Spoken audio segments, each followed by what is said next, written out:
Le Dieu Shalom, Shalom, soyez bénis au nom de Jésus. Nous bénissons l'Éternel Dieu pour sa grâce infinie et pour ses bienfaits, pour tout ce qu'il est en train de faire pour nous. Alors ce soir, nous allons parler de la gestion de stock. La spiritualité n'est pas seulement prier toute la nuit, chercher Dieu, mais aussi savoir gérer. Aujourd'hui, beaucoup de chrétiens sont devenus des mendiants, même des hommes de Dieu, à cause de la gérance. Mais ce soir, nous allons parler de quelque chose que le pharaon d'Égypte a fait, parce que la gestion de stock a été créée en Égypte par le pharaon. Alors, lisons d'abord la parole de Dieu dans le livre de Genèse, à partir du verset 41. Avec l'aide de Dieu, Joseph explique les rêves du roi et il aura une grande famine en Égypte. Alors, il demande au roi de nommer des agents pour faire des réserves de nourriture. Ça, c'est déjà la gestion de stock. Alors, quand ils ont fait cette réserve de nourriture, ce qui a permis, au moment de la crise, de la galère, c'est cette réserve-là qui a commencé à approvisionner même des villages voisins. Des villages voisins, ceux qui étaient proches d'eux. Or, la gestion de stock est le processus de supervision et de contrôle des marchandises pour garantir leur disposition au moment ou au bon endroit, tout en optimisant les coûts. La gestion des stocks, c'est garder,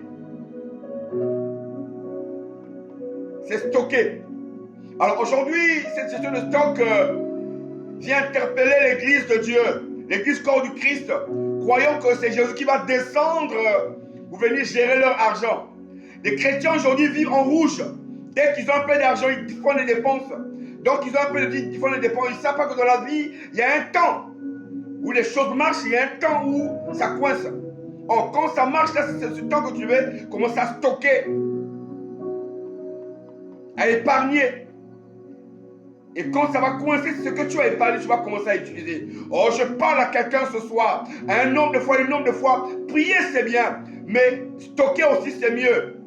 Commencez à faire la gestion de stock dans votre vie. Si Pharaon l'a fait, et c'est par le sens que Joseph a interprété, il a dit, mets les hommes là-bas qui seront capables de gérer. Gardez le stock. Gardez les choses.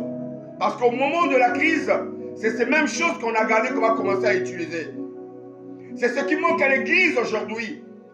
Que ce soit des frères, des sœurs, même des hommes de Dieu, ils ne savent pas gérer. Ils pensent que chaque dimanche, il faut aller faire le marché à l'église. Venir avec un panier, venir demander. Mais ils ne savent pas qu'un homme de Dieu aussi, dès que tu as des entrées, commence à faire des affaires, commence à épargner. Et cela va faire que quand tu auras la crise, ce que tu as commencé à épargner, tu vas utiliser. Je parle à quelqu'un, Dieu est bon, mais Dieu nous a donné plus d'essence, beaucoup d'intelligence afin de travailler. Beaucoup d'intelligence afin de mettre cela à l'exécution. Tous les sens, nous l'avons aujourd'hui. Mais pourquoi le roi d'Égypte a fait cela? Mais cette proposition que Joseph a fait a plu au roi et à ses ministres. Le roi a dit à Joseph, c'est Dieu qui t'a fait connaître tout cela. Donc tout ça c'est de Dieu.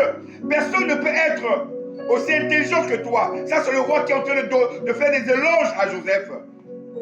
Tu seras donc l'administrateur de mon royaume. Tout mon peuple obéira à tes ordres. Le roi enlève de son doigt sa bague de roi et il le met au doigt de Joseph. Il lui passe un collier d'or autour du cou. Joseph quitte le roi et part visiter tout le pays pendant les 7 années de richesse. La terre produit de très bonnes récoltes. Joseph rassemble toute la nourriture en Égypte et la garde en réserve. Les 7 années de richesse finissent alors. Et les 7 années de famine ont commencé dans le pays.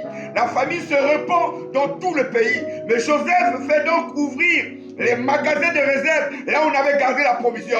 Oh, je dis à quelqu'un, je dis à un homme de foi, si Joseph l'a fait en Égypte, toi, qu'est-ce que tu es en train de faire? Tu pries depuis des années, tu es un homme de Dieu, tu pries beaucoup des années, mais tu n'as pas de réserve, tu n'as pas de provision, tu n'as pas de stock que tu as gardé à côté, tu n'as pas d'économie. Les Égyptiens ont la nourriture et sont très contents. Mais dans les autres pays, la famine est très dure. Alors les gens viennent de partout pour acheter la nourriture. Jacob, le père de Joseph, apprend qu'il y a du blé en Égypte. Alors il envoie ses fils. Papa et maman, cela va interpeller ta conscience. Cela va t'interpeller assurément. Papa, apprenez à épargner. Quelqu'un ne devient pas riche en une journée. Quelqu'un devient riche en épargnant. Quand tu ne connais pas épargner, la loi d'épargner, la loi de garder, tu connais seulement la loi de mettre tout en rouge. Dès qu'il y a l'argent, il n'y a que des fêtes, il n'y a que des manifestations, il n'y a que des habits, il n'y a que des souvenirs achetés. Mais je veux que les souvenirs là ne t'apporteront rien. Commence à épargner. Et cela va faire de toi un homme riche, un homme préparé. Quand les enfants sont malades, il n'y a pas à appeler maman un tel ou tata un tel. C'est ce que tu as épargné que tu vas commencer à utiliser. Ce soir, que cette parole touche quelqu'un. Touche les chrétiens. Surtout les hommes de Dieu qui sont devenus des mendiants spirituels. Cette parole de ce soir, c'est pour vous. La gestion de stock, cela a aidé Joseph. Si Pharaon l'a apprécié, l'a aimé, que cette intelligence-là, il n'y a que toi qui peux en avoir. Et là, il a honoré Joseph. Ce soir, je voulais honorer quelqu'un. Dire à quelqu'un aujourd'hui, c'est toi qui vas enlever et changer l'histoire de ta famille.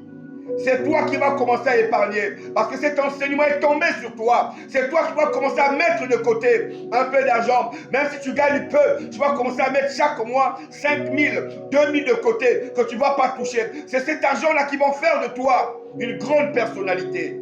N'attends pas Jésus. Jésus ne va pas descendre pour commencer à gérer ton argent. Jésus ne va pas descendre pour venir gérer ton foyer. Mais Jésus t'a donné tous les sens, toutes tes capacités, afin que tu puisses faire face. Alors ce matin, je crois que cette parole vous a béni. N'attendez pas d'envoyer toujours le feu. N'attendez pas toujours à chasser les démons. Mais ce soir, on interpelle la conscience des chrétiens qui vivent de la médiocrité, de la vraie précarité à cause de leur gérance. Beaucoup de chrétiens gagnent beaucoup de millions, mais ils n'ont pas d'économie. Commencez à épargner, commencez à bien gérer, commencez à bien garder, et Dieu vous visitera. Cela va vous faire du bien, vous allez témoigner Dieu. Alors ce matin, je voulais dire à quelqu'un, bonne journée dominicale bénie à toi. Bonne journée dominicale bénie à tes enfants, à toute ta famille. Que vous soyez sous la protection divine. Que la main du Seigneur qui sauve, qui protège, soit sur vous. Demeurez dans la présence de Dieu. Que Dieu vous bénisse abondamment. C'est votre serviteur, le révérend pasteur Andok Sati du Congo-Brazzaville. Que Dieu vous bénisse. Soyez bénis. Bye.